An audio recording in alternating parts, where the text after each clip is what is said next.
والصلاة والسلام على من لا نبي بعد. Assalamu alaikum wa rahmatullahi wa barakatuh. Masu kallon da sauranmu, barkanmu da sake saduwa cikin wannan shiri na musamman mai taken garkuwa ga al'umma wanda Salam TV a har kullum take ɗaukar nauyin kuma take tsara mu. A bisa al'ada mukan gayyaci manya-manyan baki masana masu hangen nesa da fikira.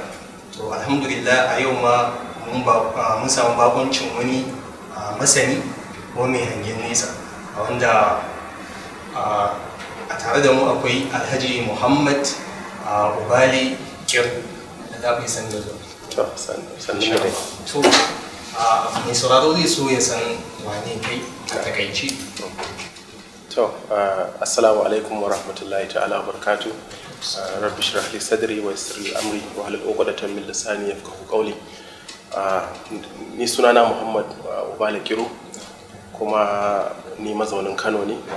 Sannan a takaice na yi makarantar primary ta Bayero University Staff School, sannan na je Bayero University Staff Secondary School, to sannan kuma na yi karatun digiri na farko wato akan harshen turanci da literature wato daga jami'ar Bayero University ta Kano. Sannan kuma na dan samu damammaki na yi karance-karance a fannin kwamfuta wanda ya bani dama na je kasashe irin su India na yi karatu akan abin da muke kira wato Microsoft Certified System Administrator da Microsoft Certified IT Professional da Cisco Certified Network Associate da kuma abin da muke kira Certified Ethical Hacker. To sannan kuma sai a ƙarshe akwai abin da muke kira CompTIA Security Plus Certified. To wannan wani ɗan karatu ne da na ɗan tsakanin karatun digiri na da kuma NYSC dan ban kammala ma digiri na ba lokacin da na yi wa'annan. To kuma wannan ya bani dama har wa yau na tattaki zuwa Indian Day again for the second time na yi karatun masters dina in computing. To na dan fara aiki da su as a research assistant a can India kenan na tsawon kaman wata 6. To kuma sai na yi enrollment na fara karatun PhD a computer science. To daga nan ne ban ji daɗin zaman gurin sosai ba, an daɗe ana yi shekara da shekaru, sai na ji ina buƙatar canjin guri wato da kuma yanayi.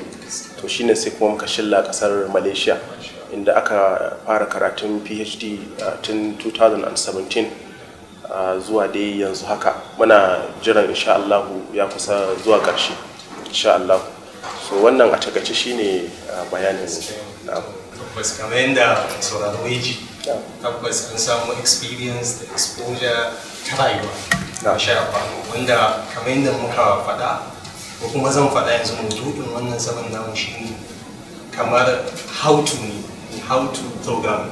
Kamar yadda in kawo Google zaka ce how to Google shine muka da wannan method ɗin za mu yi amfani da shi domin mu sako wasu abubuwa da suke damun Najeriya wanda ko da kai bai dame ka ba still zai affecting wani naka.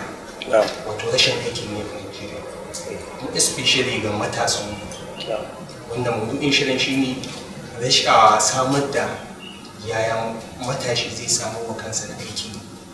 Da kamar yadda muke gani za mu iya cewa ba za mu ce government ta yi failing din mu ba, amma kusan haka ne. Aikin yi ya yi karanci, matasa sun sauka daga kan layi. To zan so a matsayin matashiya sai as a foundation ka gaya mana menene aikin yi sannan ko me rashin aikin takaici. To shi aikin yi wato wani yanayi ne da yake samar da abin yi ga dan adam, ko dai ta fuskar sana'a ko kuma ta fuskar abin da ya shafi aiki a gwamnatance ko ta hanyar kirkirar wata masana'anta wadda za mu iya cewa kamar private organization haka ko wani private firm haka da sauransu. Rashin aikin yi kuma shine wani yanayi da yake sa dan adam ya rasa abin yi, ko dai a sakamakon gwamnatin ƙasa bata wadatar da abin yi ba, ko kuma shi ya yi deciding cewa ya zama lazy. Domin shi rashin aikin yi magana na gaskiya shine kamar yadda kai ma kai tsokaci, ba abu ne wanda za mu ce gwamnati ce aka dora ma alhakin dole sai ta samar da aikin yi. Ƙasashe da suka ci gaba a duniya suna relying ne akan 'yan ƙasarsu su fara samarwa da mutane aikin yi sannan gwamnati sai ta taimaka. Yawwa, to idan ka ɗauki ƙasashe irin su America, irin su UK, irin su India, su ne ƙasashe da za mu ce kusan yanzu su suke kan gaba gurin abin da ya shafi ƙoƙarin samar da irin wayannan nau'ikan na ayyuka. Wato mu ɗauki kamfanin Facebook yana da ma'aikata wanda in ba su ba wanda zai ce baka ya san adadin su. Wasu ma'aikatan ma baka san su ba. In ma ka duba statistic akan social media ko akan Google misali, ba lalle ka ga exact number din ba. To amma ne sun samar da ayyuka wanda zaka ga cewa ba gwamnati ce ta samar da su ba, kuma suna biya fiye da kima. So wa'annan I believe su ne fuskar da muke kallon abin ta bangaren ci gaba. Mu a nan Najeriya akasarinmu shine mun fara layin akan idan mun je makaranta mun yi karatu da ka fito ka fara jiran aiki. Bamu da yawan mu bamu da wannan initiative din na kaga cewa mutum me za ka yi kusa da kai ko kuma a gidanku ko a wani guri, ko wani irin initiative za ka fito da shi da zai kawo ci gaba. Mun fi jira mu ga me gwamnati za ta yi. To wannan sai ya sanya cewa abin yawo gwamnati yawa. Gwamnati ba za ta iya ba. Magana na gaskiya shine gwamnatin tarayyar Najeriya kusan in ce ma tana ranin ne at a loss, because akwai so many employment daga bangaren gwamnati as compared to employment daga bangaren abin da ya shafi private firms. Na an ke daɗe akwai wani analysis da na duba ko wani ce da karanta a research wanda MBS wannan National Bureau of Statistics suka fitar cewa akwai mutum 23 million of unemployed youth a Nigeria. To shin me jawo irin wannan abubuwan da ake ciki? To da farko dai mu kalli shi statistics. Magana na gaskiya duk sanda naji an ce statistic daga Najeriya ya fito ba na ba shi yarda ta 100%. Hujja kuwa shine tsakani da Allah ba ma bin ka'idojin research gurin collecting statistics. Sannan kuma yanzu dauki misali census. Yanzu aka fara census za ka yi mamaki ma'aikatan census idan aka tura su gidaje ko unguwanni su je su dauki head count. Abin da zai baka mamaki shine idan suka gaji da sun je gida kawai sai su yi makin din su an yi kawai sai su yi assumption. Yawwa, magana na gaskiya da a ce muna bin ka'idoji na research gurin daukan statistics, to za a iya samun accuracy akalla 90% accuracy. So now mu dawo kan maganar tambayanka. Unemployment a Najeriya ne a fahimta ta shine wato abu ne ya samo asali ko ya samo tushe tun daga yanda aka yi bringing din mu up. Idan ka lura zaka ga cewa wato a da a baya iyaye burinsu shine da ka fara zuwa makaranta ka dukufa kai ta karatu da an ga ka dan fara karambani sai a ce kai barka da koma karatu ake son kai. Duk wani opportunity da yaro ya kokarin ya dan karba na ya samu wani exposure akan wani abu sai kaga ana kokarin nuna masa karatu is your priority. Wannan na ɗaya daga cikin culture ko wani habit da ya kawo mana mutuwar zuciya musamman mu a arewacin Najeriya. Yanzu idan ka je kudancin Najeriya zaka ga yaro yana zuwa makaranta, to amma at the same time in ya dawo daga makaranta zai shiga shagon babarsa ko na babansa ko gurin kanikanci na mahaifinsa ya dan yi wani abu, ko ruwa ake tura shi yake ɗebowa. Zaka ga cewa akalla a tashi yau da gobe ya koyi wani abu, wanda mu gaskiya anan ba haka bane ba. Sannan na biyu shine unfortunately education system namu bai ba mu dama mu yi dependent a kanmu 100% ba. Curriculum namu da kuma system na education a Nigeria mostly ya fi prioritizing ne akan theory, wanda babban abin da muke fuskanta yau zaka ga mun yi graduating kusan duk shekara ana graduating computer scientist a Nigeria bila adadin. To amma abin mamaki shine duk yawancin jami'o'inmu da computer scientist da muke producing a ce yaranmu ba su da wani practical application da za su iya zuwa su danyi wani abu da hannunsu, misali da zaka ga result a ƙasa. Abun kunya zaka yi mamaki in nace da kai akwai jami'o'in da a Najeriya professor na computer ba zai iya maka installing Windows akan computer ba. Professor na computer insha Allah sai dai ya relying akan yara masu dan karambani na farm center da sauran. Yawwa ai masa irin wannan abu. Wasu za su ji ba daɗi wannan maganar, amma gaskiya ɗaya take. So I think idan muka yi la'akari da curriculum na ƙasashen waje, yanzu misali inda na yi aiki na tsawon shekara 2 da rabi a Malaysia a jami'ar da nake karatu. Na yi aiki as a research assistant, na yi aiki as a teaching assistant, na yi as a graduate assistant.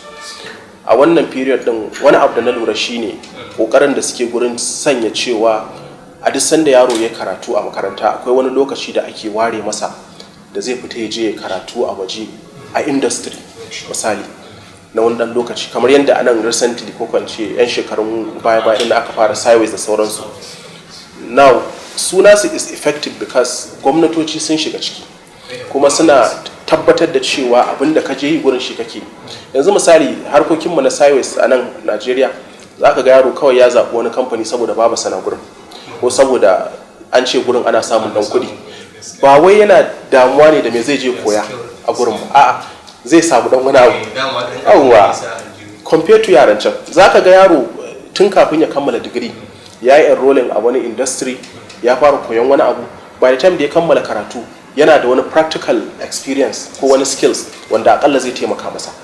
So wannan bangaren kenan. Another thing shine idan muka kalli yanda su kansu gwamnatocin namu ba su dauki abin da ya shafi wato employment din da muhimmanci ba. Misali, sorry to say, muna ta jin scandals kala-kala suna faruwa cewa a Najeriya ana sai da aiki wanda mutane da yawa zaka ga da kace da su kana da aikin sayarwa ma they are ready to pay kowane irin amount ne, which is a very sad reality. Hakan bai kamata ba. So shi kansa aikin yanzu ya zamto cewa wato sai dan wane da wane ko kuma sai wanda zai iya bada kaza shi za a bama. To sannan again gwamnati ba ta yi providing enabling environment da mutane za su yi amfani da shi gurin wato neman aiki ko kuma implementing abin da suka koya da dai sauransu. Sannan mu al'umma mu ma muna da alhakin mu ba da gudunmawa. Yanzu za ka ga cewa muna da masu kuɗi. Yanda za ka san akwai kuɗi a Kano shine wato za ka yi mamaki idan Allah ya baka dama ka je kasashen waje za ka gane cewa akwai kuɗi a Najeriya, wato nature na motocin da muke hawa. Kusan in ce maka if not majority, close to majority na motocin da muke hawa a Najeriya sababbi ne. Sababbi ne ko kuma mu ce tourist ne amma masu kyau, gangariya. Yawwa. Now mutum zai iya saka maka miliyan 6, miliyan 7, miliyan 10 ya sai mota. Mutum zai iya sa maka miliyan 1 ya sai iPhone. Amma a cikin family akwai yaro yana nan wanda abin da yake bukata kawai naira 25,000 ya rijista WAEC. So mutum ya gwammace ya dauki naira 20,000, naira miliyan 1 ya je sai waya ko ya tafi ya je ya sai atamfa ko mace ta sai gwal ko wani abu. Ba mu da taimakekeniya. Now idan kai comparing din mu kuma da arewacin kudancin Najeriya, responsibility ne wanda idan ka taso zaka tarar cewa akwai wani is ready yana son ya taimaka. Kai ma kuma ana sa ran idan ka girma kai ma zaka taimaki na kasa da kai. To gaskiya mu a arewacin Najeriya kusan ce unemployment ya fi ko ina lalacewa saboda ba ma taimakekeniya. A kasashen da suka ci gaba akwai masu kuɗi wanda zaka ga suna da kuɗi sun rasa ya za su yi da su. Za su dan bude wani dan portal su yi advertising cewa duk wanda yake son scholarship inda yana da requirement kaza ko kuma yana da son wani kuɗi da zai generate wani business. Yanzu ka dauki su Mark Zuckerberg din nan masu Facebook da masu wato Twitter din nan, majoritin su har irin su Steve Jobs wato wanda ya kirkiri Apple, mutane ne wanda sun taso ba su da kuɗi, yawancin su duk drop outs ne na makarantu. Irin su Bill Gates, mutum ya taso ba shi da kuɗin da zai iya production ko ya design na wani abu, amma a society akwai wanda ya believing in wato tada na ƙasa. Ka fahimce ni ko? So ta haka ne sai a baka tallafi. Mark Zuckerberg business ɗinsa tallafi ne. Ƙananan kamfanonuwa ne haka suka ɗan dinga ciccida shi, yau gashi ya zama abin da yake. Shi ma kuma in ka lura zaka ga suna da wani tsari duk shekara suna ba da scholarships, suna ba da dama mutum ya zo ya internships da sauransu. Mu kuma duk waɗannan abubuwan babu. Mun yi relying ne so much akan gwamnati ta providing. A cikin gida muna da hali amma ba za mu iya taimakon wani ba. Ka ɗauki yaro ka kai shi kasuwa ka koya masa tsakani da Allah sai ka ga ya gagara.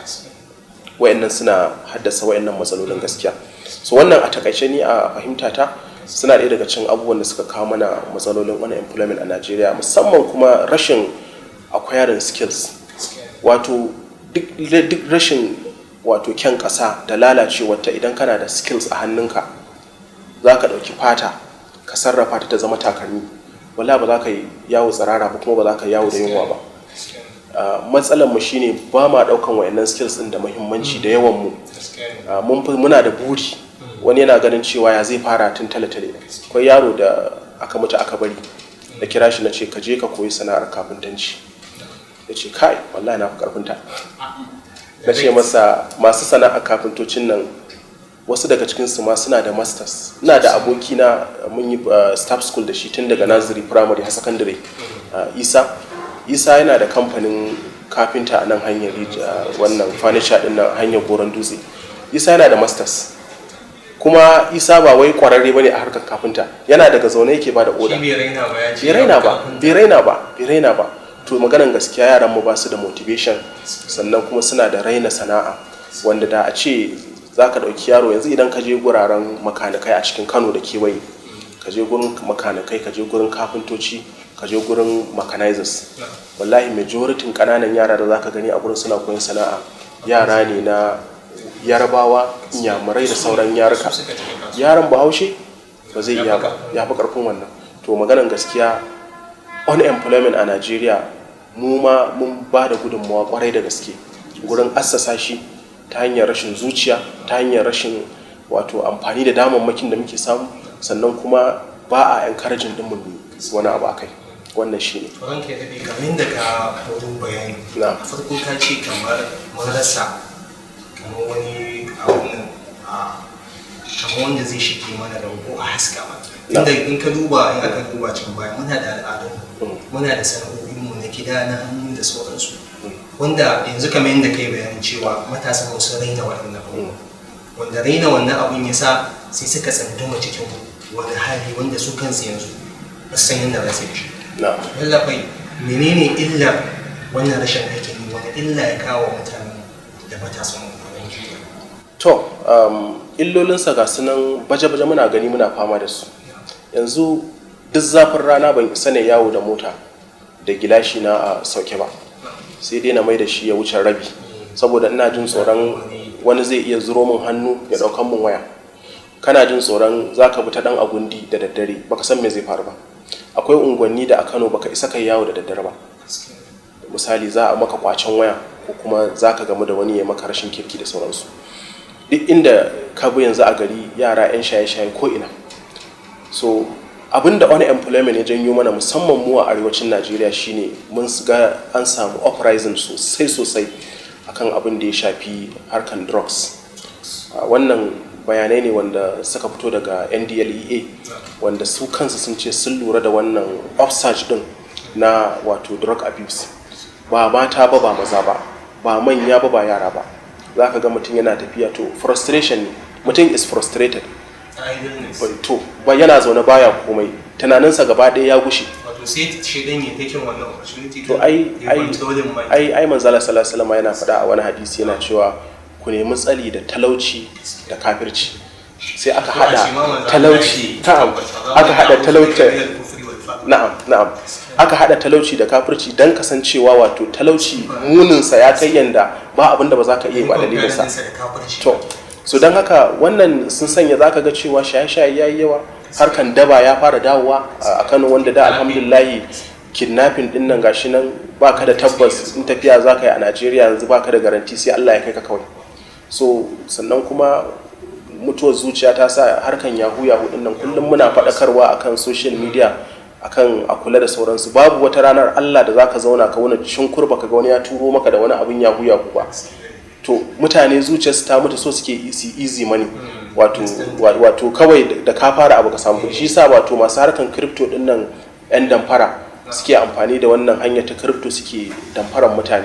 So an ce da kai da ka zuba kaza, shi baya sanya ya sha wahala, yana kwanci a gida. Yawwa shi sa wanda suka zo suka yi damfara akan harkan crypto suka ci nasara.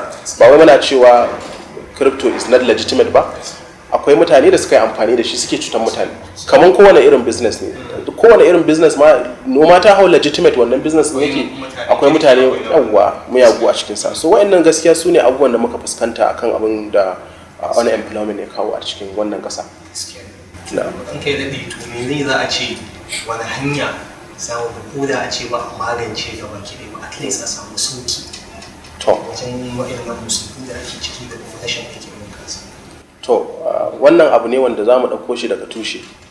Farko mu ce a fara addressing problem ɗin daga ɓangaren gida, wato iyaye. Yara in sun taso kar a ringa ba su kuɗi suna kashewa anyhow. Wannan na sanya kaga cewa yara sun taso da rashin sanin mahimmancin nema, saboda yaro kullum yana zaune ba shi ake, bai san wahalar ya ake yi ba, sai maybe ko mahaifinsa ya faɗi ya mutu sannan zai fara fuskantar matsalar rayuwa. So iyaye yana da kyau su ba da gudunmuwa ta hanyar tarbiyya, kada a bar kuɗi su ringa yawo a hannun yaro anyhow. Ya san cewa idan kuɗi za a bashi he must earn it. Misali yanzu a gida muna yara, mahaifinmu mukan goge masa takalmi, dan muka goge mai takalmi har muka je muka siyo kayan shusha yana, in ya tashi zai fita sai ya kawo 5 ya baka, sai ce na gode, sai ka ce a baba ka bar shi, ai ba dan kuɗi ne ba, sai ce a'a wani abu kai, ina son ka san cewa nema yana tare da samu, sai a dan kawo abu a baka. To sannan kuma a samu ya zama da cewa iyaye suna inculcating wato ɗabi'a ta yaro ya tsaya da kafafuwansa. Kar kawai yaro a tura shi a ce je ka makaranta. Makaranta is a good step na fighting ko eradicating wato unemployment, amma ana son kullum ka samu plan A, plan B, plan C har Z in ta kama. Yawwa, dora yaro kawai akan tafarkin abin da ya shafi karatun boko, kuma kullum ai ta nurturing ɗinsa akan karatun boko, gaskiya akwai batan basira a ciki. Akwai batan basira. Lokacin muna yara, ya mahaifinmu abin da ya mun ni dai in particular shine ina zuwa makaranta, idan mun dawo karfe 1 za a dan samu za a je makarantar islamiyya, amma ranakun weekend zaka ga cewa yawanci a gida ake. Akwai business center a kusa da mu a nan gadon kaya Aminu Kano wai, ya dauke ni kai ni gurin. Da naje a lokacin ma ni ban isan taba kwamfuta ba, shara nake yi, in debo ruwa a buta, in dan yi musu share-share, in siyo abinci a yi goge-goge. A hankali na aka fara introducing dina to idea na neman kuɗi. So ko da na taso alhamdulillahi mind dina ya rabu gida biyu. Ina gaya ma kaina idan ka zo ka fara, na ɗauki aiki ne a matsayin wani lada, it's just a step, 1 2 3 nemi abin yi. Yawwa, maybe bani da capital, maybe bani da wanda zai bani kuɗi na fara wani abu, maybe in na fara aiki zan iya samun wani opportunity na switching. So amma maganan gaskiya shine iyaye za su taimaka kwarai da gaskiya. Abu na biyu shine ana samun lokuta na hutu, ana samun long break, kaga cewa yara sun yi hutun semester ko sun yi hutun term kusan wata 1 wata 2 suna gida. Kar ka bar yaro ya zauna a gida. Barin yaro ya zauna a gida yana da haɗari kala-kala. Na farko shine zai zama bored, wato life will be boring. Zai fara bin abokanan cikin unguwa, zai fara samun damar curiosity kala-kala. Ana shirin za a yi hutu, ka zauna ka yi wa yaro tsari, to da an yi hutu za ka tafi guri kaza, za ka cika abu kaza. Dan vocational training din nan ne da ake na computer, tura shi je yi. Dan wani sana'a ne na hannu, tura shi je. Kana da wani aboki yana da wata harka, haɗa shi da yaronka dan gwada masa wani abu. Kar ka taɓa barin yaro ya zauna baya wani abu. Ka gwada masa sana'a tun yana dan karamin sa, ya zama busy, ya zamto cewa yana da niyya, yana da hazaka ne wani abu. To bangaren abin da ya shafa ne kenan. Now bangaren abin da ya shafi syllabus, alhamdulillah na ga yanzu wato a jami'o'i, a level na jami'o'i, ban sani ba ko a bangaren secondary da primary akwai wayannan canje-canjen, amma na lura cewa bangaren jami'o'i NUC ta kawo sababbin syllabus da kuma courses a cikin wato semestocinsu na karatu, wanda suke ba ma ɗalibi dama kaga cewa akwai wasu courses na entrepreneurship wanda yake zuwa, wanda har na sun yi introducing skills acquisition, wanda zaka ga mutum ya je wani gurin sana'a ranakun asabar ya je ya koyi wani abu. Wannan is a very good development. Abinda za mu ce shine a nan gurin kaga ai gwamnati ta yi nata, to yanzu kuma sai mu ce su kuma matasa su mai da hankali gurin rike wayannan abubuwan, ba don komai ba saboda cewa yanzu sana'o'i sun wato ayyuka sun yi kasar ita kanta. Bukatan wa zai zo ya investing ko kuma wa zai kawo wani abu sabo ake a cikinta. Ayyukan babu su, to tunda ayyuka babu su, ɗalibai su daina relying akan da sun gama makaranta za su fara aiki. Ka fara relying akan cewa wannan skills acquisition din is a golden opportunity. Now wani lokacin zaka ga in zaka koyi sana'a irin wannan ma sai ka biya kuɗi. Wannan kuma makaranta ta riga ta yi making arrangements da wayannan mutanen nan. So bai kamata a ce wato ɗalibi ya yi wasa da irin wannan damammakin ba. To sannan kuma akwai abin da ya shafi wato ƙananan masana'antu.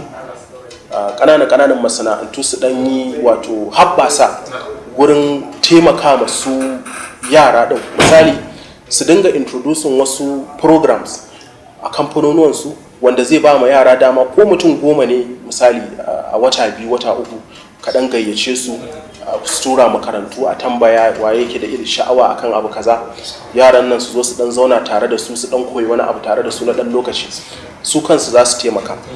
Yawwa, to sannan kuma ya zamto cewa gwamnati ta yi providing, yanzu misali dauki gwamnatin Maiduguri ta yi wani abu da wato ya bani sha'awa. Ana gina makarantu da jami'o'i a jihohi, amma su suna gina wato guraren training na skills. Ka fahimta ko? Wato sun gina irin wayannan abubuwan barkatai. Zaka je ka tarar da workshop ya kai girman ka ce stadium guda, ba komai a ciki sai machineries da abubuwa. To kaga yawwa, kowane section makanikanci ne wane ne, kowane section an yi kokarin masa. Ya zama wannan ma kamar wani ruwan dare ne ma a can. To ai wannan tsari kusance shine a turance muke kira internship. Zaka ga yaro ya kammala makaranta ko kuma yaro ya tafi hutu, kawai sai ka ga yayi enrolling a irin workshops din nan, yace nazo ku dauke ni internship, kar ku bani ku kwandala, kawai ku taimaka min in zauna a gurin ku in koyi sana'a, zan muku abinda kuke so in muku, zan taya ku aiki, abinda nake so kawai na koyi sana'a shikenan. Ba business. Babu yara a kasashen waje da zaka ga yaro yana yin aiki guda 3 guda 4 misali, ya je da rana, ya je da daddare, ya je da safe, ya raba kafa a gurare da dama yana abubuwa. So na'am, akwai wani yaro abokina ne, na'am, amma duk da dai na girme shi, islamiyya ce ta dawo, na'am, sai ya je kasan waje karatu, na'am, Ingila. To da ya sai yake gaya mun kai na samu kuɗi, a nan na san ba abin da yake, sai dai ya karɓa ya abin nan, kuma ba zai iya irin feti jobs ɗin nan ba zai yi ba. Amma a ce ya ce ka san me nake yi a can, ya ce boga nake gasawa. Yana ga McDonald's ke ce ko Donald, ya ce a nan kawai gasa boga, ya ce abinda zai burge gashi kowa da aikinsa. Ya ce akwai mai packaging, akwai mai gasawa, akwai mai serving. Ya ce ni ina cikin wani daki ma ba wanda ma zai gani ma, kawai ni in gasa juya mika mai serving. Ya ce wallahi na samu kuɗi. Ya ce a weekends nake part time nake. Ya ce mun awa 8 nake kuɗi. Ya ce abin da yake samu a equivalent kuɗin Najeriya, ya ce yana samun kamar 30,000 a wajen gabaki. Masha Allah. Ya da kuɗaɗe masu yawa. Masha Allah. Yanzu ana ta planning a gida mai ba abin da wanda da na san a nan na san ba zai wannan aikin, amma a can ka gaisa ka jikin saboda ya ga kowa da ɗan mai kuɗi da ɗan tada kowa ya fita yana neman abin. Gaskiya ne. Wato na samu irin wannan experience da kake bayani. Akwai lokacin da rayuwa ta ɗan yi wahala lokacin COVID-19. A lokacin nan gwamnatin Malaysia ta dakatar da mu aiki saboda a lokacin ma ma'aikatan Malaysia ma an rage musu albashi. Akwai wata malama ta sai ta ce da ni yara na suna zuwa makaranta da safe, kuma yanzu na zama busy, ka dinga zuwa kana kai musu mana ina biyan ka. So ina da karaman mota, sai kawai na maida ta taxi. Da safe karfe 6 zan tafi dauki yaran kai su makaranta, sannan kuma zan dauko su in dawo da su. Wani lokacin ma inda aike in yi, kuma a lokacin nan ai ni a fahimta ta rashin wayewa ce, kama ji kafi karfin wani abu a rayuwa. To waye dan adam, rashin wayewa ce da rashin sanin ya kamata da rashin hangen nesa. Ka gani nan wallahi tun daga kan kwasar kashi zuwa kan abin da ya fi haka, wallahi ban ki in cire wannan hula in yi ba, in dai zai kawo min abin da zan ci. So in samarinmu ko in ce matasanmu suka cire wannan girman kan, ka san ƙarya ta yi yawa, musamman mu anan. Yaro ba dan kowa ba ya ringa ganin ka gane ai. To alhamdulillah. Sai alhamdulillah. To masu sauraron mu da kallon mu za mu je wutar rabin lokaci, mun da za mu ci gaba insha Allah. Muke dirasa sira ta Annabi sallallahu alaihi wasallam. Salam TV Nigeria tasha ce da aka bude ta domin ta zama garkuwa ga al'umma wajen faɗakarwa, ilmantarwa, gami da nishadantarwa. Wayannan su ne zamu iya cewa groups na elements: metals, semi-metals, non-metals. Metals suna conducting electricity, wayannan they are semi-conductors, suna conducting amma kaɗan. So wayannan they are non-conductors of electricity ga examples ɗinsu. Lokacin da zan yi karatu zan rage hanci na. Khatamallahu ala qulubihim wa ala sam'ihim. Zaka ji hanci na bai motsa ba sai gurin da yake mimun ne ko nunu. Ka gane? To kai kuma yi karatun kai da kama hanci. Khatamal. Ka ji karatun na gaba ɗaya hanci yake ba? To shi ne yadda ake ganewa shin da hanci nake karatu ko da baki? Kasance da Salam TV Nigeria a kafofinmu na sada zumunta kamar YouTube, Facebook da Instagram. Za a iya tuntuɓar mu ta wannan WhatsApp number namu. Mun gode. Allah ya bar zumunci.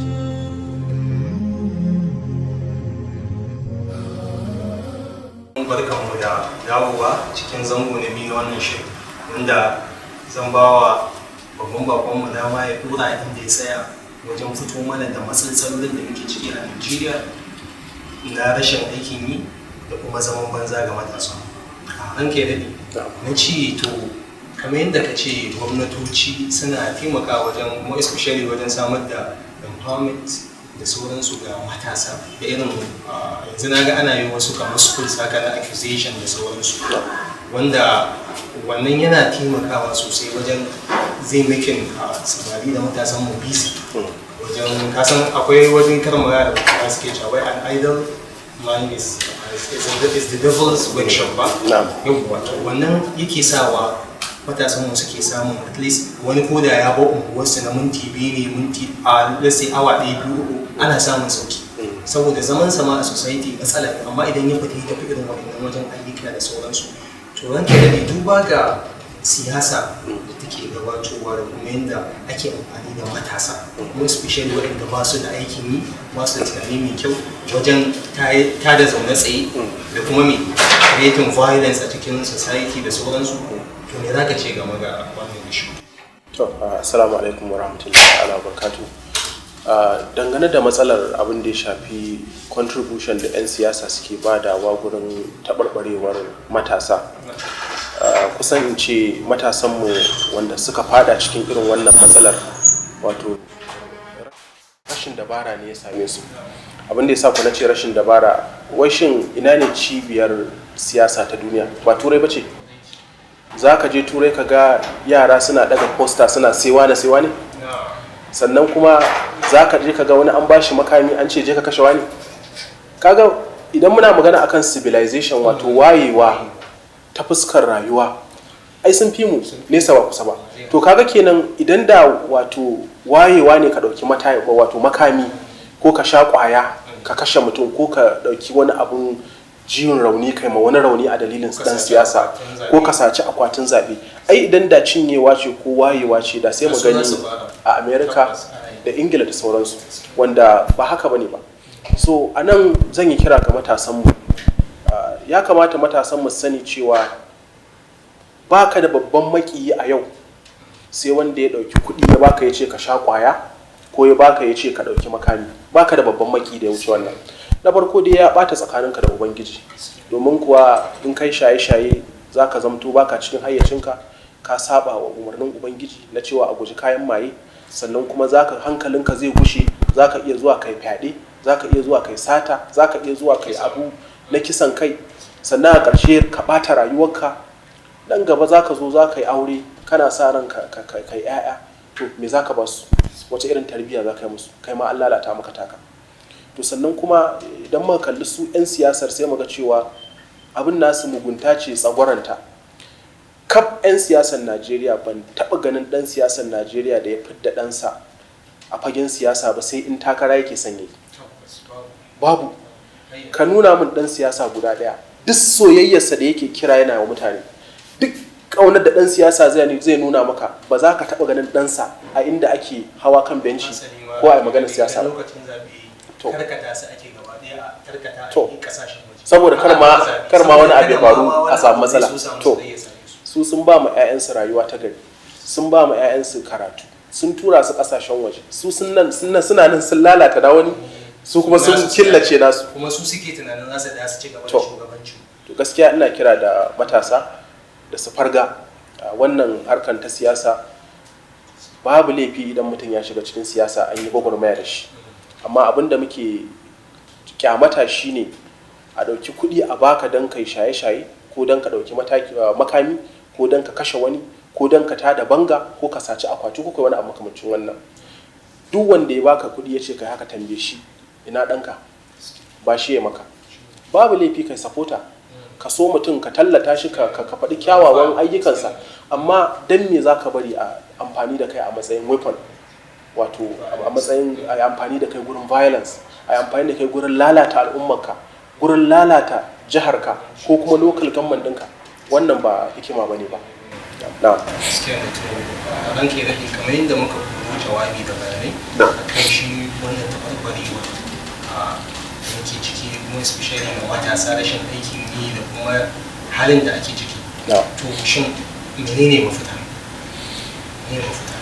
Solution to wannan matsalolin da muke ciki. Solutions kamar yadda muka fara tattauna su a segment na farko na wannan shirin, na faɗa cewa ya kamata iyaye su shigo ciki domin a ringa encouraging yara su ringa shiga abin da ya shafi sana'o'i, sannan kuma kar a bar yaro a shi kawai ya ta karatu.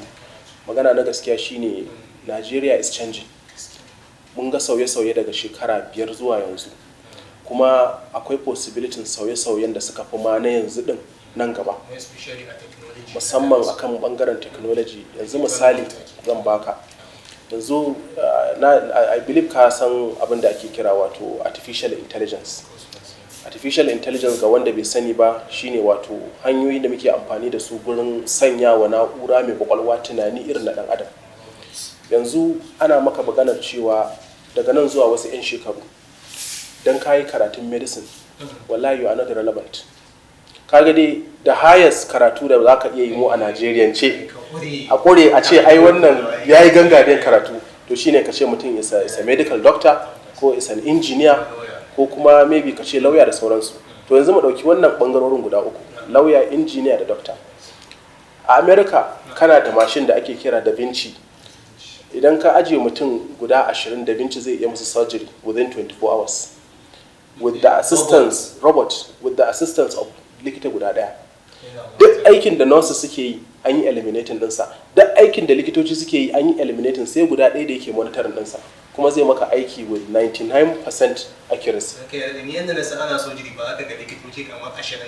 To magana na gaskiya shine kasashen da suka ci gaba sun fara implementing robot wurin surgery, wanda tafiya za ta yi tafiya. Kasan kullum shi dan kasuwa mai neman kuɗi yana duba me zai sauƙaƙa masa ne a cikin neman kuɗinsa kuma ya boosting profit ɗinsa. Ai asara ce ka ɗibi ma'aikata guda 30 bayan ga mashin da zai maka aikin mutum 30. Asara ce kai a gurinka, amma su a gurinsu ya zamto cewa kamar sun rasa aikin yi ne. To abin da muke dubawa shine yana da kyau mu sani cewa wannan matsalar tana nan tahowa. Nan gaba kaɗan kayi karatun medicine, kana ji kana kallo a asibitin ma yana da relevant saboda mashin ne yake aikin da kake yi, sai dai ka zama dan kallo. To a sosai makuwa, tunda tsakani da Allah shine machines din nan suna iya achieving accuracy fiye da dan adam. Yanzu mu dauki misali harkan computer, abu nawa dan adam zai iya yi accurately kamar yadda computer za ta yi? Ai ba za ka gwada, yawa ba za ka hada ba. Bangaren abin da ya shafi engineering yau gashi kana gani construction ne, abin da ya shafi haƙan mai ne, abin da ya shafi creating abubuwa na ma'adanai ko na ciro shi daga ƙarƙashin ƙasa da sauransu. Mashin za su iya wa'annan abubuwan.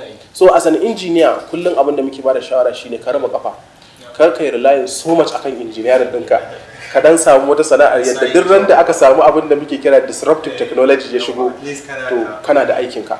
Now sai bangaren lauyoyi. Bangaren lauyoyi akwai wani system da America suke amfani da shi, although yana fuskantar criticism sosai daga gurin 'yan siyasa da kuma mutanen ƙasa. Wato idan mutum ya yi laifi, akwai abin da muke kira jury system a America, wanda idan aka kai laifi za a yi presenting case ɗinka gaban jury za su faɗi verdict akan me za a yanke mutum na hukunci. To yanzu akwai kotukan da America sun daina amfani da jury system, za a yi feeding information ɗinka ne to a system, computer will decide the verdict. To kaga a hankali abubuwa suna canja. Yanzu harkan nan ta drawing na art, kana munna kai you are a good artist, already yanzu we have artificial intelligence system da za su iya drawing maka mutum, kai din nan da ni za su drawing ɗinka kamar mutum ne yayi.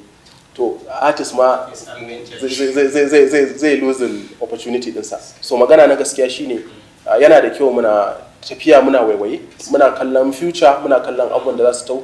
Kar a ce yanzu ka gani ina discouraging ma iyaye su bar yaran su ringa yin karatuttuka akan art, misali history, English, French, wani government.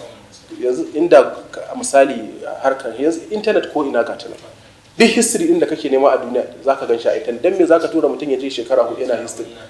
A tura yara su dinga zuwa suna yin karatuttuka da suke da relevance, wanda idan ka je kayi misali electrical engineering, duk ran da ta cakuɗe gwamnati ba aiki ka zama electrician din unguwa. Ya ga sunan da yawa muna ganin su basu ma je makarantar ba, to basu ma je sun yi karatu a makarantar ba, amma still suna iya bada contribution. So ina ganin iyaye kwarai da gaskiya kamata su play role wurin wannan fuskar. Abu na biyu shine mai wahalar ciki, wato intervention na gwamnati. Ya zamto cewa gwamnati ta kawo tsare-tsare ta hanyar policy making, ta hanyar wato establishing wato agencies a ƙarshen gwamnati wanda za su taimaka gurin facilitating irin wannan abu. Yanzu zan baka misali, a ƙasashen da suka ci gaba za ka ga cewa akwai wata gidauniya da take taimaka ma matasa da kuɗaɗe na kasuwanci. Akwai mutane da dama a cikin Najeriya nan da suke da talent. Yanzu ka ɗauki masu harkan yahoo din nan, ba wai mun ce wai harkan yahoo tana da kyau ba, amma ni nakan ce a koyaushe in ce karkai raina ɗan yahoo. Kwakwalwa ce da shi, ka fahimta ko? Kwakwalwa ce da shi. Now EFCC tana ta kama 'yan yahoo ana kai su prison, wasu daga cikinsu, wasu kuma ana cin su tara da sauransu.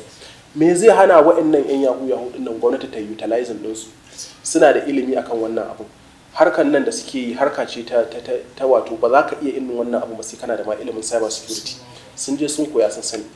Gwamnati ta utilizing ɗinsu a buɗe santoci su ringa koya mutane internet security, cyber security, network security da sauransu. Maimakon a ringa tura su prison. Yanzu a kasashen duniya irin su America akwai yaro shekarun baya da aka kama dan shekara 12 ya yi hacking one of the most secured server a America, a NSA. Da suka kama shi sai suka ce to kai karami ne yanzu, kai muka saka a prison wahala zaka sha, amma za mu tura ka juvenile, za ka je ka zauna na wani dan lokaci, amma idan ka gama wannan wa'adin naka, shi ma wai dan a punishing dinsa ne, za ka zo za a saka a makaranta, za a yi sponsor ɗinka, kuma za ka yi gwamnati aiki. Ka yadda? Ya ce ya yadda. Da yawa criminals haka ake musu. Idan criminal, akwai wani criminal da aka taɓa yayinsa wato America somewhere in the 70s, wato shi abin da ya kware a yi shine yin abu fake. Duk takardar da ka bashi fake zai iya maka ita. To aikin da yake shine yana creating wato checkbook, zai iya zuwa ya forging checkbook, ya withdrawing kuɗaɗe, ya yi damfara, ya kware, ya yi damfara ta fi 1000. Da aka kama shi sai aka ce to yanzu kai ai ka kware, in muka kai ka kurkuku ai an yi asara. Ya ce aka ce to za a saka ka a cikin wani tsari, za ka dinga koyar da mutane irin wannan counterfeit din don mu sanya za mu yi preventing haka daga faruwa. Till date a America akwai syllabus na financial studies ko na business studies wanda ana studying theories ɗinsa da models ɗinsa. Shi na wannan criminal din ya zama scholar. To da haka yana da kyau gwamnati ta yi tsare-tsare ganin cewa wato an kawo mafita akan abin da ya shafi wannan bangaren, amma dole sai an sa hannu. Wannan kudade da muke jin misali CBN tana badawa gurin tallafi, wanda da yawa daga cikin kudaden tsakani da Allah ba sa zuwa hannun mutane, kuma unfortunately mu a Najeriya wato zaka ga cewa da an bada wata sanarwa an ce ga wani tallafi zai fito za a taimaki mutane, sai kaga ma'aikatan da ke wannan organization din su suke kawo nasu na jikinsu ne suke samu, wato masu karfi ne ake kara wa karfi. To ya kamata gwamnati ta yi wani tsari na musamman da za ta dinga bibiyar irin wayannan abubuwan don a tabbatar cewa taimakon ya je gurin wanda ya dace. To sannan kuma abin da ya shafi wato syllabus, yana da kyau wato hukumomin ilimi na ƙasa su ƙara inganta wato syllabus na karatunmu, ya zamto cewa misali in muka comparing da kasashen da suka ci gaba, wato mu karatunmu wani course din ma za ka ga cewa the theory da practical is 50-50 ake, as much as kai theory as much as kai practical. Wani course din ma za ka ga practical din yafi akan theory, saboda me abinda ake so shine ai creating wannan skills din in you, yanda za ka iya taimakon kanka a rayuwa. To ya zamto cewa mu ma maimakon a dinga tara ma yara theory in haka ai ta haddace abubuwa, wajen exactly ya kamata gwamnati ta dan dinga duba akan syllabus din mu domin a ga cewa ana shigo da abubuwa da za su taimaka wa mutane. Sannan kuma ya kamata kamfanonuwa misali irin su Dangote din nan, irin su Buwa da sauransu, wa'annan kamfanonuwan aluminium, kamfanonuwan karfe da sauransu, su yi wani tsari na musamman in collaboration da hukumomin ilimi wanda za su ringa ba ma yara irin wannan training din, ba lalle sai lokacin service ba, lokacin hutu yara su je su dan koyi abubuwa irin wa'annan, something like that. Ai abubuwa irin wannan zai taimaka kwarai da gaske. To sannan kuma ta hanyar taimakekeniya a cikin al'umma, lalle ya kamata masu kuɗin mu su yi haƙuri su create makansu wato damammaki da za su taimaka ma yara na ƙasa. Sannan kuma idan an ga yaro a cikin unguwa yana yawo yana garantoyi ba kamar kasan da yara da yawa za ka ga 'ya'yan makota ne kawai an debe su kawai an kai su wani guri suna nema tare, ko ba haka ba. Wannan al'adun namu duk mun manta da su, mun ya da su. Yanzu idan ka ga mutum dan shekara 70 ka tambaye shi wai sa ka makaranta, zai ce maka ba babansa bane, makoci ne kawai ya ganka kana gararan ba mahaifinka ba zai iya ba, a ce je ka makaranta a hada kuku 5 kuku 6 a tura ku makaranta. Wayannan abubuwan ne yanzu duk an manta su, sai yan tsirari ne suke iya irin wannan abubuwan. So gaskiya ya kamata a dinga taimakon na ƙasa. Idan an ga yaro yana yawo a cikin unguwa kuma an ga alamun yana da niyya ta yi wani abu, to a kirawo shi a taimaka masa a abin nan dinsa. Wajen irin wasan ƙasa da suke wajen kere-keren motocin gungun da suna da basira. To yanzu ina wani yaro din nan a rijiyar zaki, ko in ce ba yaro ba ne, wani matashi da ya kirkiri helicopter nashi na kansa, wanda to jita-jita ya nuna cewa ma kamar ma dakatar da shi aka yi daga yin wannan aikin, bai dai samu support irin yadda yake bukata ba. Na kwanaki akwai wani bidiyo da ya dinga trending a social media na wani dan Najeriya da ya kirkiri wani irin nau'in drone, wato irin jirgin nan da muke kira drone mai remote control. Wallahi abin da zai baka haushi kuma kullun yake bani haushi shine wai a yau a ƙasar nan tamu mutum yana da talent, Najeriya ba ta amfanuwa da talent ɗinsa. Wai sai dai mu ringa ganin ƙasashe suna zuwa suna ɗebe mana yara masu talent suna kai suna nurturing ɗinsu. So kaga akwai matsala. So ba ma appreciating talent, magana na gaskiya kenan. Kai magana appreciating talent, akwai wani gagarumin mai kuɗi a garin Kano da na ji labarinsa, aka ce ya'ya ne da shi da ya'yan jikoki da wani yana observing yaran haka ko wasa suke, in ya ga yaro ya dan lankwashe ko kuma ya dan kasa abu yawa sai ya ba da shi. Idan kuma ya ga wancan ba shi da wannan tunanin, ya fi karkata ga makaranta, sai ya ce wannan ba shi da makaranta, wannan kuma shi ne nawa. Kaga wannan yake nuna cewa su ma suna amfani da wannan damar su ga ya za a yi su a wannan, amma kaga wannan zai zama kamar personally nashi zai ba a wajen. To I think idan muka cire son zuciya din aka taimaki juna, ka san wato tsakani da Allah wasu ne suke bata al'amarin. Na san labarin yara da dama da aka dauka aka sa su a harkar kasuwanci wanda suka ci amana. So babu daɗi tsakani da Allah, ka ɗauko mutum yana cikin wahala, ka kawo shi ka raba shi a kusa da kai don ya samu abin duniya, to amma kuma unfortunately shi kuma tunaninsa shine ya zai karya ka, ya zai cuce ka. To anan ne dole mu gaya wa matasa cewa sai sun gyara zukatansu. Wannan mentality din namu na sai kayi kuɗi da wurwuri mu canja shi. Akwai wata hira da aka taɓa da Dangote, aka ce da Dangote a ganin ka menene yasa yaran mu ba sa iya succeeding a business? Yace abu ɗaya ne. Ya ce yaro ne ya fara kasuwanci bai yi nisa ba, kawai da ya ga 'yan canji a aljihunsa sai fara ɗiba yana siye. Wai wato ba zai nuna wa duniya cewa shi mai kuɗi bane sai ya yi competing da masu kuɗi. Misali sai ka ga yaro jarinsa gaba ɗaya bai fi miliyan 10 ba, ya tashi ya je ya ɗan tattaro wasu 'yan jarukansa da 'yan kuɗaɗensa ya je ya sai motar miliyan 5. Ba haka ake ba. Dangote ya ce har ya fara kuɗinsa, ya ce wallahi duk sanda ya ci riba, shi ɗibar riba sai yake rubin ya ta ya ƙara a cikin investment ɗinsa.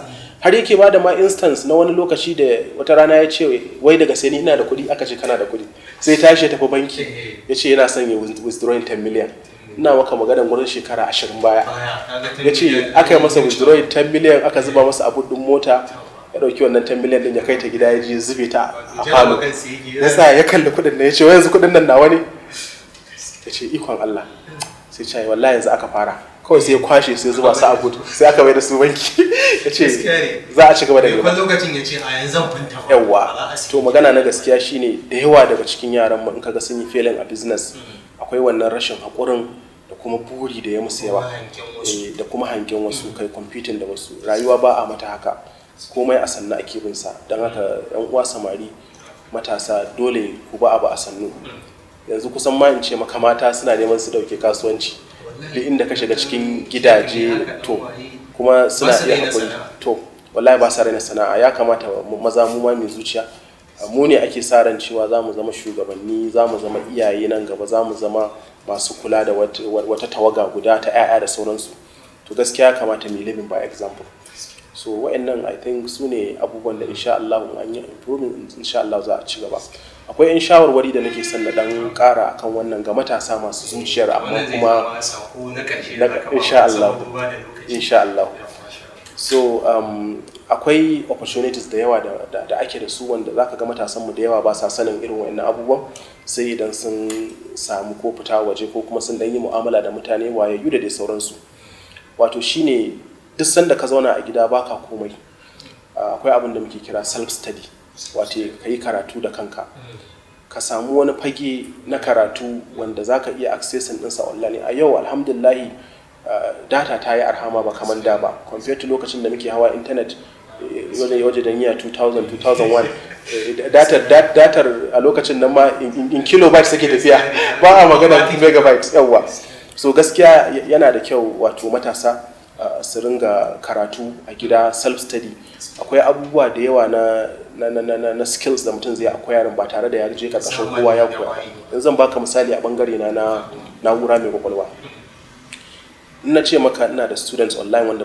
yanda muke zaune da kai dinnan wallahi ban taba ganin su ba kuma they are all over mutum zai contacting ina da Allah kana da wani abu da zaka taimaka min da zai kara mun ilimi a rayuwa zan ce je kai programming sai ka kawo flash drive sai in saka maka in videos ka je kai training on your own sai ga mutum yana zaune a gida yayi acquiring skills sosai now lokacin da ne karatu na gama ɗaya daga cikin abin da ya taimaka min shine wannan online videos din na dinga downloading ɗinsa a lokacin ma ga sunan baje-baje nake ganin ma kamar ma ba su yi min amfani ba sai daga baya na zo na ga cewa sun min amfani gashi nan wasu ma suna benefiting so lalle yana da kyau a matasan mu su dinga yin self study amfaninsa shine zai taimaka maka gurin personal development yanzu akwai NGOs a Nigeria akwai private organizations akwai private firms wanda zaka ga cewa they are not after your qualification ka je kai PhD ka zama professor ka zama koma menene wallahi they don't care about that they want your skills me zaka iya yi in ka je turai ba a cewa da kai wai me ka karanta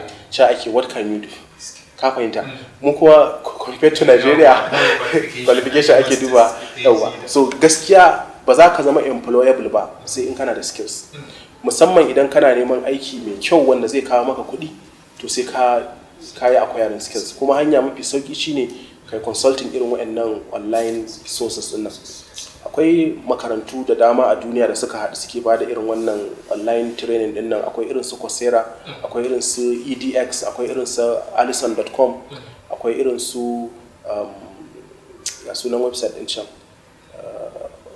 Upwork website ne wanda ba ma aiki wato ba ma skills acquisition ba kadai wato har ma suna ba wa matasa damar idan kana da wani skills da ka kasa samun wanda zai amfana da shi misali ka iya rubutu ka iya data analysis ka iya programming sai ka je ka hau website ka yi rejistarin kanka ka saka sunanka ka rubuta qualification ɗinka ka faɗi wani irin skills kake da shi komai da komai kai bayani ka kawo account number ɗinka ka saka now duk wanda yake neman wani ya masa wani aiki a kan irin wannan maybe aikin translation aikin data entry da sauransu data analysis sai a ba su kamfanin sai su yi advertising sunanka suka yi advertising sunanka sai ka ga in ka yi sa'a sai ka ga mutum ya abin kuma suna patronizing Nigeria ba don komai ba saboda sun yi believing cewa Nigeria akwai cheap labor ba kamar misali kasashen da suka ci gaba ba maybe idan za a yi maka translation page daya watakila idan a Europe ne a ce ka biya $100 for example amma a nan gurin mutum zai iya cewa ban $20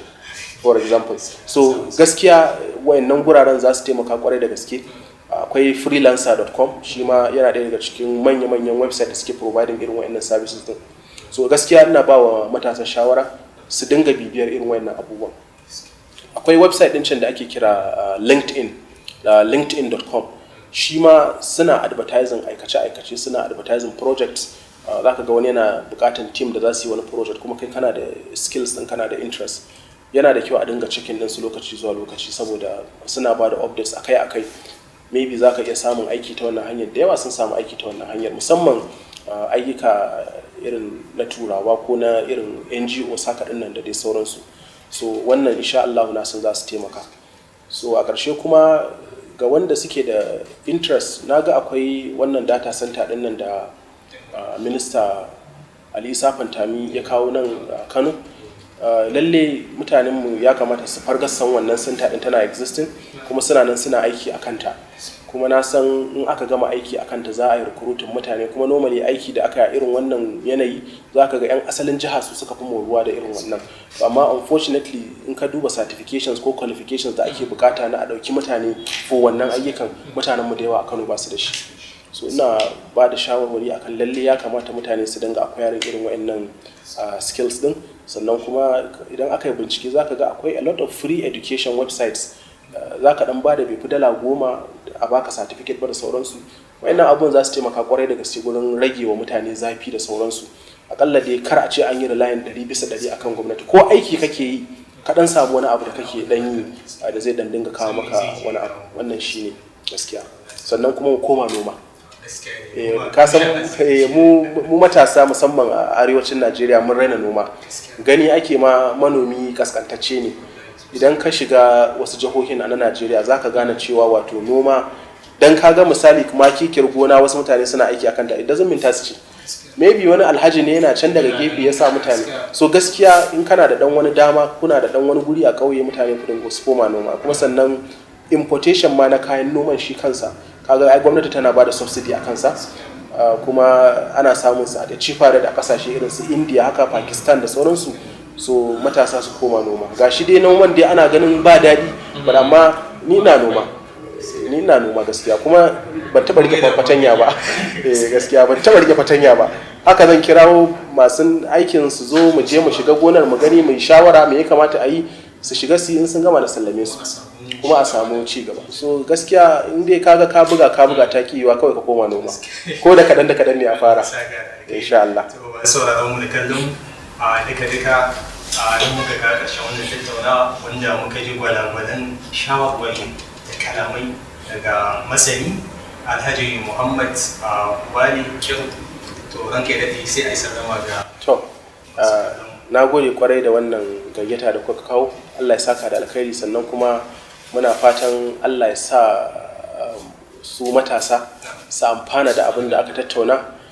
Kuma kana ta ce min masani ɗalibi ne har yanzu muna kan fagen koya ne. So amma dai matasa muna muku fatan alkhairi. Allah ya taimaka, kuma mun gode kwarai da wannan dama. Assalamu alaikum warahmatullahi.